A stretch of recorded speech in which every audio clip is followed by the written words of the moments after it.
يا مساء الفل والجمال على كل المتابعين الغاليين، وكل سنة وانتم طيبين وبألف خير. اللي قدامكم دي سفرة تاني يوم رمضان عندنا. حبيت أشارككم المنظر المبهج ده، مش بس عشان شكل الأكل، لكن عشان عايزة أدردش معاكم في موضوع مهم جدا بيبان قوي في الأيام المفترجة دي. هنتكلم عن البيت الكريم. عارفين يا جماعة، في بيوت تدخلها تحس فيها ببركة وراحة نفسية غريبة.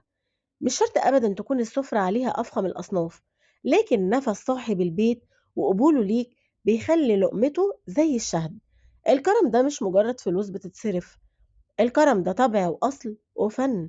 الراجل الكريم بيبان من نظرة عينه لضيوفه والأهل بيته، والست الأصيلة هي اللي بتعرف تملى بيتها بركة وحب بأقل التكاليف.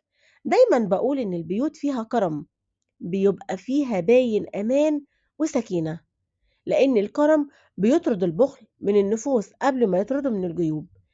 يا ريت دايما نربي ولادنا إن الكرم ده صفة العظماء، وإن البيت اللي بابه مفتوح للناس ربنا دايما بيبارك في رزقه وبيزيد أهل بيته من فضله الواسع. خلوا بيوتكم عامرة بالحب ونفوسكم راضية، وشوفوا ربنا هيفتحها عليكم إزاي. ده كان فطارنا البسيط وشوية فضفضة من القلب. قولولي في التعليقات إيه أكتر صفة بتعجبكم في الشخص الكريم، وما تنسوش اللايك والاشتراك عشان نكبر عيلتنا.